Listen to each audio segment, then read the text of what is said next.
This channel does not promote any violent, harmful, or illegal activities. All content provided by this channel is meant for an educational purpose only.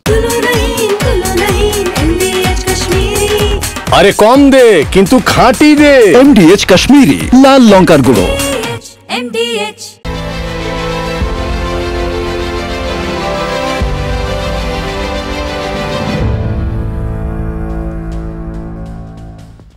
ফিরে এলাম ঠোঁটকাটা special নিয়ে। আপনাদের প্রত্যেককে স্বাগত জানাই। আপনাদের সঙ্গে আমি রাজা চট্টোপাধ্যায়। প্রথমেই আমাদের বিগ বলের দিকে তাকান। Top 10 breaking. এক, আসরে নেমে ইরানের পাশে চীন রাশিয়া। আসরে নেমে ইরানের পাশে চীন রাশিয়া। ইরান নিয়ে হঠাৎ সাবধানী ডোনাল্ড ট্রাম্প, যিনি এমন ভাব করছিলেন এই কিছু একটা ঘটতে চলেছে, এই কিছু একটা ঘটাবেন তিনি, একটু সাবধানী, একটু ব্যাকগিয়ার করছেন অনেকে বলছে। 3, 2 সপ্তাহের মধ্যে সিদ্ধান্ত। হোয়াইট হাউসের মুখপাত্র এটা জানিয়ে দিয়েছেন অফিসিয়ালি।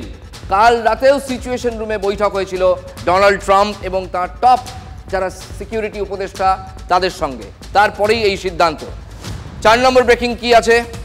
ইরানে অল আউট অ্যাটাকে রাজি নন ট্রাম্প। এগুলো হোয়াইট হাউসের সূত্র। ইরানে অল আউট অ্যাটাকে রাজি নন ট্রাম্প। 5 নম্বর ব্রেকিং কি আছে?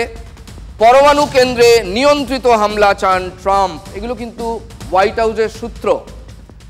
6 নম্বর, খামেনেইকে সরানো লক্ষ্য নয় আমেরিকার, মানে খামেনেইকে পদচ্যুত করা, ক্ষমতা থেকে সরানো লক্ষ্য নয় আমেরিকার।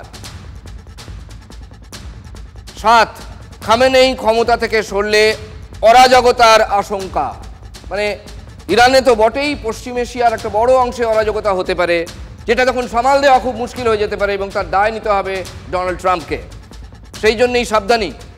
8, বন্ধু ইরানকে অস্ত্র দিচ্ছে চীন, নিউ ডেভেলপমেন্ট। চীন কি ইরানের পাশে তো দাঁড়িয়েইছে, তারা কি বিমানে অস্ত্র পাঠিয়েছে?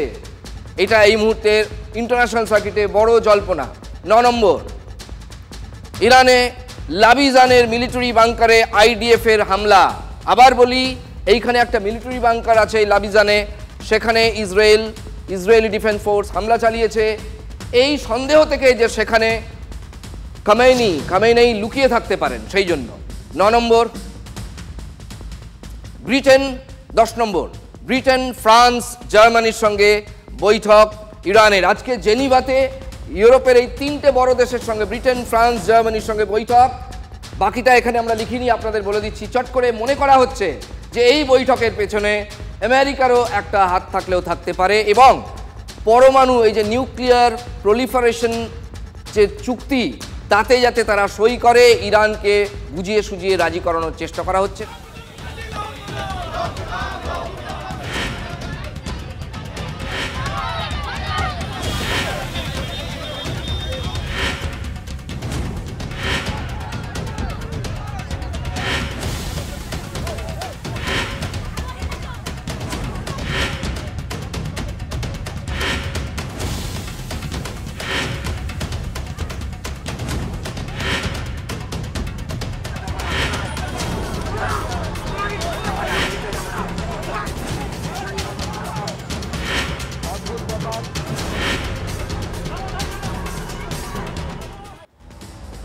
বাংলার প্রধান বিরোধী দল বিজেপি, তারা প্রশ্ন তুলছে, বাংলাটা কি সত্যি এখন মগের মুলুক, নাকি ভবানীপুরের হরিশ মুখার্জি রোডের জন্য আলাদা করে আইন আছে?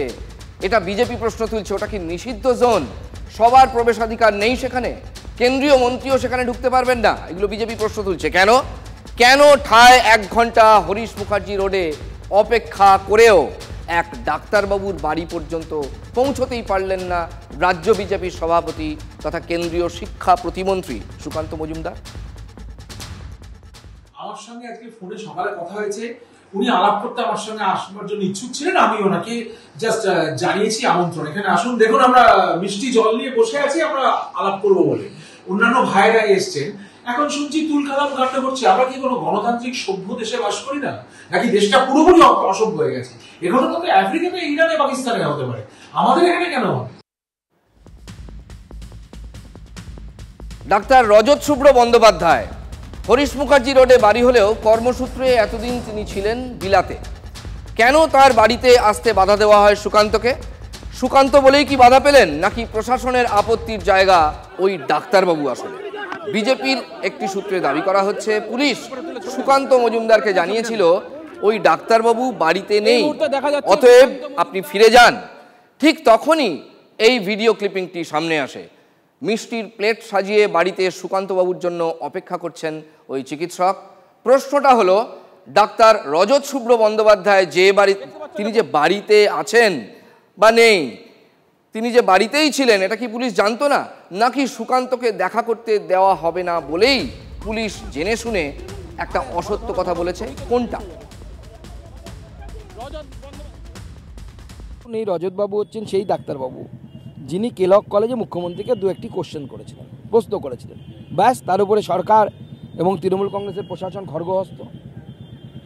ঘটনাচক্রে দেখা যাচ্ছে যে লোকেশনটা শেয়ার করা হয়েছিল সেই লোকেশনের কাছাকাছিতে অভিষেক বন্দ্যোপাধ্যায়ের বাড়ি, সেই কারণে কি আপনাকে আটকানো হলো? না, অভিষেক বন্দ্যোপাধ্যায়ের বাড়ি ঘিরে দিক না 1000-2000 পুলিশ দিয়ে, আমি তো একা যাব? আমি একা গিয়ে কি ওখানে সানি দেওয়ালের মতো বিপ্লব করে ফেলবো নাকি ওখানে?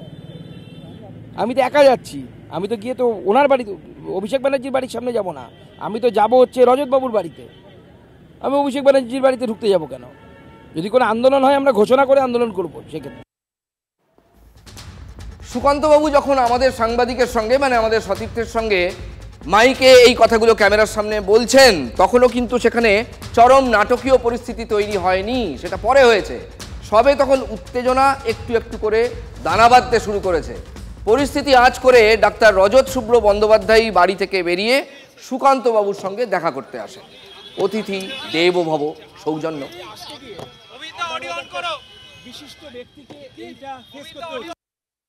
আমার সঙ্গে দেখা করতে আসতে গিয়ে যদি এই অবস্থা হয়, শুনছি আপনাকে অ্যারেস্ট করে নেবে পুলিশ। এরকমই চিন্তা ভাবনা চলছিল এদের, আপাতত অনেক ভঙ্গ দিয়েছে। এখানে কি প্রশাসন চলছে আপনি বুঝতে পারছেন? আমি সমস্ত বুঝতে পারছি। উপরে কি নজরদারি চালানো হচ্ছে পুলিশের? অ্যাবসলিউটলি, একটা তো কিছু হচ্ছে, একটা কিছু তো হচ্ছে। যেহেতু ইনি মুখ্যমন্ত্রীকে প্রশ্ন করেছেন, যেহেতু উনি কেলক কলেজে মাননীয় মুখ্যমন্ত্রীকে প্রশ্ন করেছেন, সেই জন্য এনার জীবন ব্যতিব্যস্ত করে দেওয়ার জন্য সমস্ত রকম চেষ্টা প্রশাসনের তরফ থেকে করা হচ্ছে। কিন্তু আজকে তো আমার সঙ্গে আপনার একটা সৌজন্য সাক্ষাৎ, আমার মা অপেক্ষা করছেন সেই 12টা থেকে 1টার সময়। উনি লাঞ্চ করে এখন শুয়ে পড়েছেন, উনি ভাবতে পারছেন না যে এত দেরি কেন হচ্ছে। এখন টিভিতে বোধহয় কেউ একটা দেখিয়েছে, দেখে উনি এখন কান্নাকাটি শুরু করেছেন যে কি। বাবুন, বাংলায় একটা কথা আছে, রতনে রতন চেনে, সরে চেনে কচু। একজন ডাক্তারবাবু যিনি 30 বছর বিদেশে চিকিৎসা করে এই রাজ্যে এসেছেন, তার প্রতি কি ট্রিটমেন্ট হওয়া উচিত সেটা একবার ভাবুন। এটা হচ্ছে মুখ্যমন্ত্রীর বুদ্ধি, আমাদের মুখ্যমন্ত্রী এবং তার প্রশাসনের বুদ্ধি। দেখিয়ে খুব একটা কোনো লাভ হবে না। আমি কি ওরা জানেই না, ভয় দেখিয়ে কোনো লাভ হবে না, কিন্তু করে ওটা আমি কি বলবো। তাই এখন আমার মনে হয় ছেড়ে দিলে আমরা একটুখানি চা মিষ্টি খেতে পারি। দেখুন, সুকান্ত মজুমদার বাড়ি পর্যন্ত যেতে পারেননি, কিন্তু পুলিশ শেষ পর্যন্ত দুজনের সাক্ষাৎ কিন্তু ঠেকাতে পারেনি। এই তো রাস্তার ওপর দেখা হয়ে গেল। সেটাই কি অপরাধ করে ফেলেছেন, তার জন্যই লালবাজারে নিয়ে যায় পুলিশ। ছবিটা দেখুন, সুকান্তকে আটক করে গাড়িতে তোলার পর হরিশ মুখার্জি রোডে কেমন ধুন্ধুমার পরিস্থিতি তৈরি হয়ে যায় দেখুন।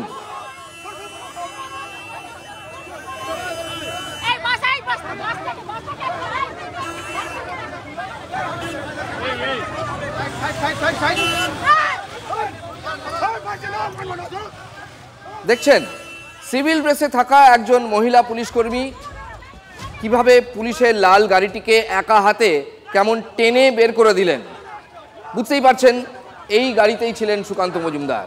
বিজেপি কর্মীরা বাধা দিয়েও শেষ পর্যন্ত সুকান্তর লালবাজার যাত্রা আটকাতে পারেননি। টেনে হিচড়ে সরিয়ে পুলিশের গাড়ি এগিয়ে যায়। এরপরই সুকান্তর দলের কর্মীদেরও ব্যাপক ধরপাকড় শুরু করে দেয় পুলিশ। পুলিশের গাড়িতে বাধা দিয়ে আইন ভেঙেছেন।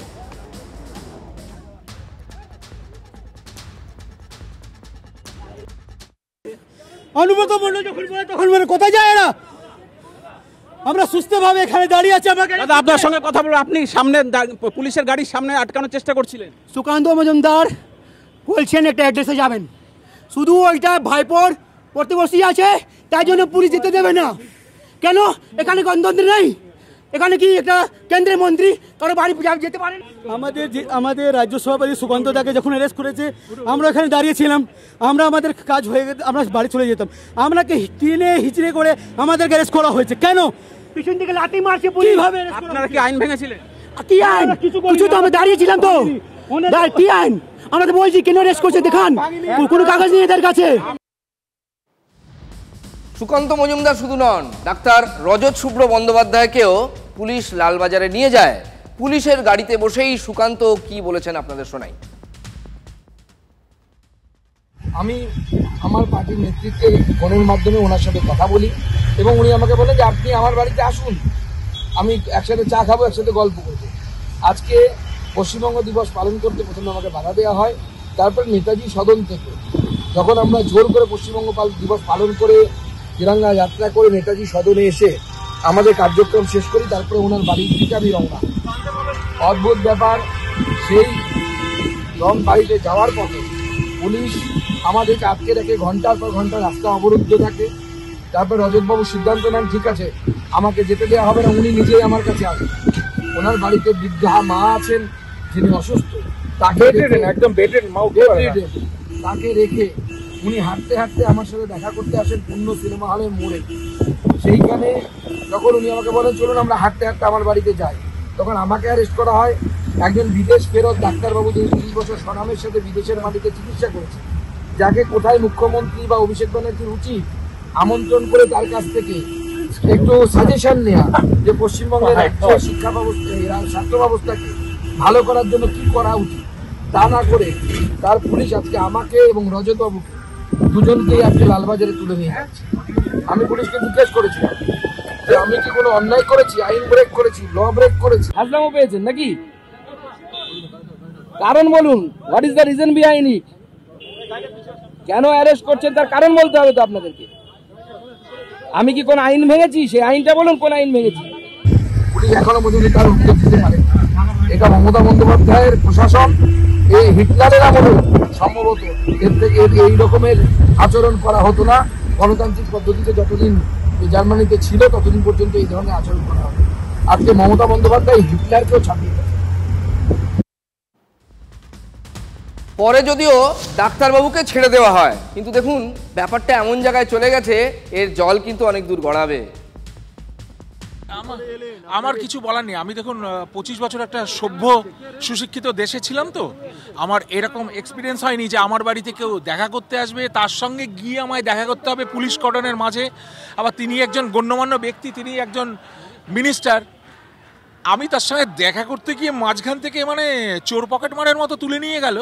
এটা এখন আমি হাসছি, বাট মানে I was really panic stricken. ভীষণ অসুস্থ বোধ করছিলাম ওই সময়। যেভাবে আমাকে গাড়িতে তুলে নিয়েছে ওভাবে কোনো ভদ্র মানুষকে ওইভাবে মানে চোর পকেট মারকেও ওইভাবে করে না। তবে আমেরিকায় দেখেছি কিছু কিছু সময় রাইট পুলিশ ওইরকম ধরনের কাজ করে থাকে। তা আমি সেরকম রাইট করেছি বলে মনে হয় না। আমি একজন বন্ধুর সঙ্গে দেখা করতে গেছিলাম। কেলকে আমি তো প্রশ্ন করেছি, এখানে সব মনোলগে অভ্যস্ত লোকে, তারা সব শুধু বলে যাচ্ছে আমার জামাটা সাদা বললে সাদা মেনে নিতে হবে, যে বলবে না তাকে চড় মারবে। এটা তো কথা, সবাইকে ল্যাজ নেড়ে বলতে হবে জামাটা সাদা। It's not the truth. আমি প্রশ্ন করেছি, উনি জবাব দিতে পারেননি। পাশ থেকে কে কি বলেছে, কে কি ওকে আক্রমণ করেছে, আক্রমণ তো ফেস করতেই হবে। এইখানে সিকিউরিটি দিয়ে জোর করে হিটলার তো কোনো আক্রমণ ফেস করতে পারেনি। বাংলা হয়ে বাঙালি হয়ে বাংলার চিফ মিনিস্টার বক্তৃতা শুরু করেছেন, তার যদি প্রশ্ন থাকে, স্পিচের পর কোয়েশ্চেন আনসার সেশন ছিল, তখন করতে পারতেন। এত বীরত্ব দেখাচ্ছে। গণতন্ত্রে বিশ্বাস করি, না হলে পুলিশের কাছে দাবি করতাম 1992-93 ওই ফ্রড মরিস সেলুরোর মতো এই ডাক্তারকে অবাঞ্ছিত ঘোষণা করে কলকাতা এবং বাংলা থেকে বার করে দিতে। এই রাজ্যে গণতন্ত্র আছে বলে ওই দাবিটা করছি না। এই অসভ্যতা ওই লোকটা করেছে, ওকে চিনে রাখা দরকার। ওর এলাকার সবাই চিনে রাখুন, ওকে সামাজিক বয়কট করা দরকার। সুকান্ত যাচ্ছে চা খেতে, উনি ডাকছেন, ওনার বাড়ির লোক নাকি ঠকঠক ঠকঠক করে কাঁপছে। তাতে প্রমাণ হয়ে গেল এই লোকগুলো বিজেপি রাম বামের দালাল, বিজেপির দালাল। এবার মুশকিল হচ্ছে, দেখুন এই অভিযোগটা তো বিজেপি করছে যে ওই লন্ডনের ঘটনার সঙ্গে এই চিকিৎসকের সেই যোগ, এই কারণেই এসব ঘটনা। সেটাকে তো কুণালবাবু এন্ডোর্স করে দিলেন। কুণালবাবু যা বললেন তার নির্যাস দাঁড়ায়, তাই যে ওই কারণেই এভাবে আটক করা হয়েছে, সুকান্তকে যেতে দেওয়া হচ্ছে না। এটা আমরা কেউ বলিনি, এটা কুণাল বাবুই তৃণমূলের মুখপাত্র এটাকে মেনে নিলেন এবং এন্ডোর্স করে দিলেন। বিজেপির রাজ্য সভাপতিও রাতে জামিনে ছাড়া পেয়েছেন। লালবাজার থেকে বেরিয়ে সুকান্ত জানিয়েছেন বাংলার পুলিশের ভূমিকা নিয়ে কেন্দ্রীয় স্বরাষ্ট্রমন্ত্রীকে তিনি চিঠি লিখেছেন। পুলিশের ওপর সুকান্ত রাগাবাড়ি কথা। বিজেপির ঘোষিত কর্মসূচি অনুযায়ী আজ পশ্চিমবঙ্গ দিবস পালন করতে গিয়েও দফায় দফায় তিনি বাধা পান।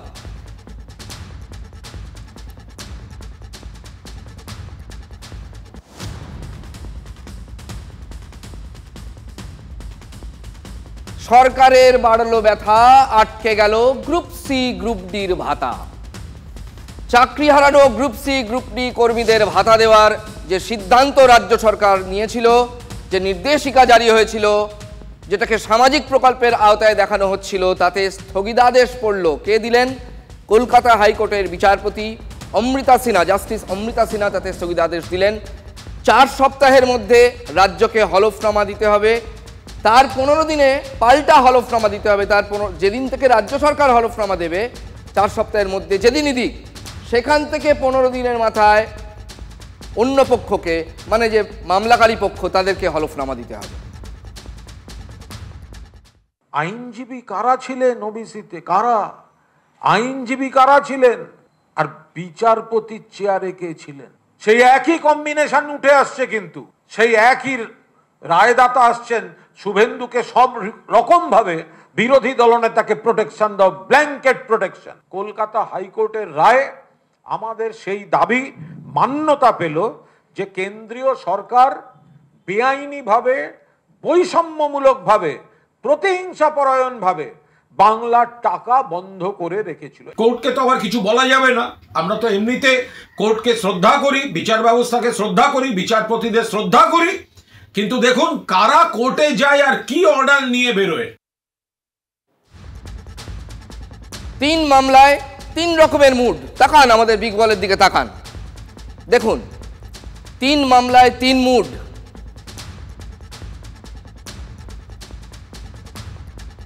3 দিনে 3 মামলা, 3টেই অত্যন্ত গুরুত্বপূর্ণ মামলা। 3 দিনে 3 মামলা। ওবিসি সংরক্ষণে স্থগিতাদেশ, তার মানে এটা রাজ্য সরকার ধাক্কা খেয়েছে। নেক্সট, অগাস্ট থেকে 100 দিনের প্রকল্প চালু করতে নির্দেশ কেন্দ্রকে। তারপর রাজ্য সরকার নয়, মামলা করেছিল ক্ষেত মজুর সমিতি। নেক্সট, চাকরি হারানো গ্রুপ সি গ্রুপ ডি কর্মীদের ভাতায় স্থগিতাদেশ, এটাও রাজ্যের কাছে ধাক্কাই বলতে হয়। সুতরাং আপনাদের দেখালাম যে 3টে দিনে 3টে গুরুত্বপূর্ণ মামলা রায় বা নির্দেশ যাই বলুন হাইকোর্ট দিয়েছে। রায় যদি পক্ষে যায় তাহলে তাকে শাসক দল বলে জয়, অনেক সময় বলে নীতিগত জয়। আর যদি না যায় তাহলে আদালতের নিরপেক্ষতা নিয়ে ঘুরিয়ে প্রশ্ন তোলা হয়। আচ্ছা, এটা কি তৃণমূলের ট্রেন্ড হয়ে দাঁড়াচ্ছে? মানবিক মুখ্যমন্ত্রী, গ্রুপ সি গ্রুপ ডি যারা সদ্য সুপ্রিম কোর্টের রায়ে চাকরি হারা, তাদের সংসার যাতে চলে সেই কারণে মানবিক দিক থেকে একটা অন্তর্বর্তীকালীন রিলিফ দিচ্ছিলেন। যথাক্রমে গ্রুপ সি 25,000 এবং গ্রুপ ডি 20,000 টাকা করে অনুদান দেওয়া হবে। সেটা আটকাতো কারা কোর্টে গেল? কারা কোর্টে গেছে? উনি যারা একমাত্র চুরি করে চাকরি পেল, চুরির জন্য যাদের চাকরি গেল, শুধু তাদেরকেই ভাতা দিচ্ছে, এটা অসাংবিধানিক এবং উনি এটা জানেন যে এটা স্টে হবে, তাই জন্য এটা করেছে। এদের দেখুন, এদের চিহ্নিত করুন। প্রচুর অযোগ্য ক্যান্ডিডেট, তারা ভাতা পেয়ে যাবে একটা পাবলিক এক্সচেকার থেকে, এটা কি করে সম্ভব হয়? আমরা দেখলাম যে অমৃতা সিনহা তিনি অন্তর্বর্তীকালীন এই ভাতা, সেটাও আপাতত অন্তর্বর্তীকালীন স্থগিতাদেশ দিলেন। যারা এই টাকা নেবেন তারা সরকারকে কি প্রতিদান দেবেন? একই সঙ্গে বারবার রিভিউ পিটিশন করে যাবে রাজ্য সরকার, আর ঘরে বসে এরা টাকা পাবেন? এই প্রশ্ন ছিল বিচারপতি অমৃতা সিনহার। যারা দুর্নীতির সঙ্গে যুক্ত সেই সমস্ত ব্যক্তিদের কাছ থেকে টাকা আদায় করার নির্দেশ ছিল, উল্টে তাদেরকেই টাকা দেওয়ার বন্দোবস্ত করা হচ্ছে। কোর্টকে তো আবার কিছু বলা যাবে না। আমরা তো এমনিতে কোর্টকে শ্রদ্ধা করি, বিচার ব্যবস্থাকে শ্রদ্ধা করি, বিচারপতিদের শ্রদ্ধা করি, কিন্তু দেখুন কারা কোর্টে যায় আর কি অর্ডার নিয়ে বেরোয়। প্রশ্ন তুলেছেন মামলাকারীর আইনজীবীরা। তবে কি কোথাও গিয়ে দুর্নীতি ঢাকতেই ফের নতুন করে ভাতা দেওয়ার সিদ্ধান্ত নিয়েছিল রাজ্য সরকার? সিবিআই এর উপর নির্দেশ ছিল যারা এই দুর্নীতির সঙ্গে যুক্ত, বিশেষ করে এই সাদা খাতা জমা দিয়ে যারা পেয়েছেন, এক্সপায়ারি অফ দ্য প্যানেলে যারা পেয়েছেন, তাদেরকে প্রয়োজনে সিবিআই কাস্টোডিয়াল ইন্টারোগেশন করতে পারে। একে এরা পয়সার বিনিময়ে চাকরি পেয়েছেন, তারপরে এদের কাস্টোডিয়াল ইন্টারোগেশন যদি হয় তাহলে এরা মুখ খুলতে পারে, তাহলে আরও অনেকের নাম আসতে পারে। এদের মুখ বন্ধ করানোর জন্য ঘুরপথে টাকা দেওয়ার বন্দোবস্ত করা হচ্ছে। উনি 11 সাল থেকেই এই ধরনের ইলিগেল কাজ করেন, এই প্রথম কোর্ট একটা অঙ্কুশ লাগালো এবং আটকালো। আমরা বলবো, বন্ধু তোমার পথের সাথীকে চিনে নিও, পথে কে পাশে থাকে আর কারা চাকরি খাবো, অন্তর্বর্তীকালীন ভাতা পেতে দেব না, বিপদে পাশে থাকবো না, লোককে কষ্ট দিয়ে চোখে জল ফেলে তাই নিয়ে বিরোধী রাজনীতি করব, এদেরকে চিনে রাখতে হবে। ওটা পুরনো দিনের বাংলা গানের কলি, বন্ধু তোমার পথের সাথীকে চিনে নিও। মুখপাত্র একটু যাত্রাপালার ধরনে তার প্রতিক্রিয়াটা জানালেন, কিন্তু বন্ধু শত্রু চিনে নিতে বললেন, মানে কারা মামলা করেছে কারা তাদের চিনে নিতে বললেন। কারা মামলা করেছেন তাদের তো না হয় চেনা গেল, তারপরও চাকরি হারানো গ্রুপ সি গ্রুপ ডি কর্মীদের আক্কেল হলো। ভাতার যে নোটিফিকেশান সেটাকে কিন্তু কলুষিত করেছে এই রাজ্য সরকার, কারণ সেখানে বলা হয়েছে সকলকে ভাতা দেওয়া হবে। আমার মনে হয় যেটা যদি যোগ্য এবং অযোগ্যটা আলাদা করে যদি ভাতার ঘোষণা যদি করা হতো তাহলে হয়তো একটা পজিটিভ কিছু হয়তো আসতে পারতো। আমরা প্রথম থেকে দাবি করেছিলাম আমরা যে 3394 জন যোগ্য গ্রুপ সি গ্রুপ ডি শিক্ষাকর্মী আছি, যারা কোনো প্রকার দুর্নীতির লিস্টে নেই, যারা কোনো প্রকার দুর্নীতির সঙ্গে নাম নেই, সম্পূর্ণ স্বচ্ছভাবে চাকরিটা পেয়েছিলাম, তাদের জন্য অবিলম্বে আইনি পদ্ধতি মেনে যেন চাকরির ব্যবস্থা করা হয়। কিন্তু তারা ঘোষণা করেছিলেন ভাতা, সেখানেও আমরা বলেছিলাম সেটা যেন শুধুমাত্র যোগ্যদেরকে দেওয়া হয়, যোগ্য শিক্ষাকর্মী যারা হয়েছে তাদেরকেই যেন দেওয়া হয়, কারণ যতবারই যোগ্য অযোগ্য মিশিয়ে দিয়ে এই কাজটা করা হবে ততবারই তারা প্রশ্নের মুখে পড়বে এবং ততবারই এটা হাইকোর্ট বা সুপ্রিম কোর্টে ধাক্কার মুখে পড়বে। যারা হচ্ছে এই চুরিটা করেছিল তাদের এই চুরির দায় নিতে হবে, যোগ্য অযোগ্যের লিস্ট পাবলিশ করতে হবে। আমরা জানি না এতবার ধরে এত আন্দোলন এত কিছুর মাধ্যমে বলার পরেও সরকারের কানে কোনোভাবে জল ঢুকছে না।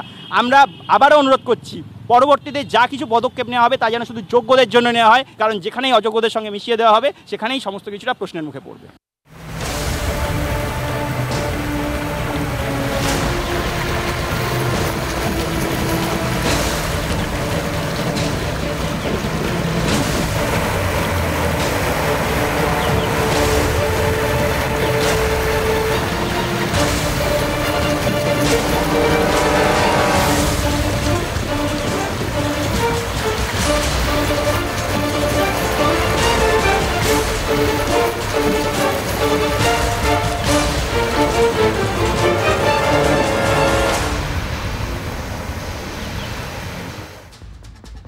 কাল থেকেই আপনাদের আমরা দেখাচ্ছি দক্ষিণবঙ্গের বেশ কয়েকটা জেলার বিস্তীর্ণ এলাকা এখন জলের নিচে। দুদিনের প্রবল বৃষ্টিতেই এই হাল। সবে তো বর্ষার শুরু, দক্ষিণকে দেখে উত্তর কিছু শিখছে কি? এটা একটা ছোট নদী। 1993 সালে বন্যার সময় ভুটান থেকে আসা জলে এই নদীর জন্ম হয়েছিল, মানে খাতটা তৈরি হয়েছিল। প্রতি বছরই বর্ষায় নদী বেয়ে জল নামে, যত দিন গেছে ততই নদীর নাব্যতা ক্রমশ কমছে। অনেক জায়গায় নদী পুরোপুরি মজে গেছে। এটা কিন্তু বিপদের কারণ। বর্ষার জল নামলে এলাকা ভেসে যায়, কারণ নদী খাত জল ধরে রাখতে পারে না। এলাকাটা আবার আলিপুরদুয়ার জেলা পরিষদের সভাধিপতি, কিন্তু নদী মানে সভাধিপতির আওতায় পড়ে, কিন্তু নদী সংস্কারে বাসিন্দাদের অনুরোধ কানেও তোলেনি প্রশাসন। অগত্যা নিজেরাই টাকা তুলে নদীর নাব্যতা বাড়ানোর কাজ শুরু করেছেন হ্যামিল্টনগঞ্জের উত্তর ও দক্ষিণ ফরওয়ার্ড নগরের প্রায় 450 পরিবারের বাসিন্দারা। এটা দেখুন দীর্ঘদিনের এটা কাজ ছিল, ঠিক আছে। মোটামুটি আমরা 4-5 বছর থেকে মনে করেন এইখানে যে মাটিটা নদীটা ফুল ওভারফুল যখন বৃষ্টি হয়, ওভারফুল হওয়াতে টোটাল গ্রামে মনে করেন আপনার বাড়িতে জল ঢুকে। সেই কারণে আমরা একটা চিন্তা ভাবনা করলাম যে এটা যদি না ডিপ করা হয়, মানে মাটিটা না খুঁড়ে ডিপ না করা হয়, তাহলে মনে করেন আপনার মানে এই সমস্যা সবার থাকবে। আমরা সব পঞ্চায়েত মিলে আমরা চাঁদা তুলে নদীতে জল ঢুকে, বাড়িতে জল ঢুকে, আমরা এগুলো সব সবাই মিশে করি। এই একটা অন্য ইস্যুতে, ওই ভাতা মামলা ইস্যুতে কুণাল ঘোষ বলছিলেন না, মুখপাত্র বন্ধু চিনে নিন, নদী সংস্কারের কাজ হচ্ছে না। এই মানুষগুলোর বন্ধু কে হবে? আপনারা হবেন না? বারবার আবেদন করেও কাজ না হয় শেষমেশ চাঁদা তুলে নদী সংস্কারে নেমেছেন স্থানীয় বাসিন্দারাই। পাশে অবশ্য পঞ্চায়েত সদস্যকে পেয়েছেন, কিন্তু জেলা পরিষদের মেন্টর বলছেন তিনি কিচ্ছু জানেন না। অ্যাকচুয়ালি মানে এটা আমাদের 4-5 বছরের সমস্যা। আমি ভোটে দাঁড়ানোর আগে এই সমস্যা ছিল। এটা তো অনেকটাই খরচা, তার জন্য প্রশাসনের কাছে গেছি। সেইভাবে সারা পাইনি। নদীটা একদম ছোটো নদীটা মাঝখান থেকে ড্রেজিং করে দেবো, ড্রেজিং করলে জলটা পাড়ার মধ্যে ঢুকবে না। সেখানেই বাড়ি হয়েছে জেলা পরিষদের সভাপতি স্মিতা সৈকত, কী বলবেন সেক্ষেত্রে? না, এরকম কোনো খবর এখনও তো আমাদের কাছে নেই। আমি খোঁজ খবর নিয়ে দেখতে হবে। পরাটনগর তো চিনি, ছোট্ট নদী আছে এটাও জানি। ওখানে পলি পড়ে এটা আমাদের কাছে কেউ অভিযোগ করেনি, আমার কাছে কেউ অভিযোগ করেনি। যদি কেউ নিজেরা করে থাকে ভালো কথা, নিজের এলাকা ঠিক রাখার জন্য নিজেরা করেছে, আমি তাদের সাধুবাদ জানাই। যদি MDH কিচেন কিং কিচেনে থাকি তো আমরা যা ইচ্ছে তৈরি করতে পারি। বেগুনের ভর্তা, আলু কপি, ভিন্ডি মশলা, আরো অনেক কিছু। MDH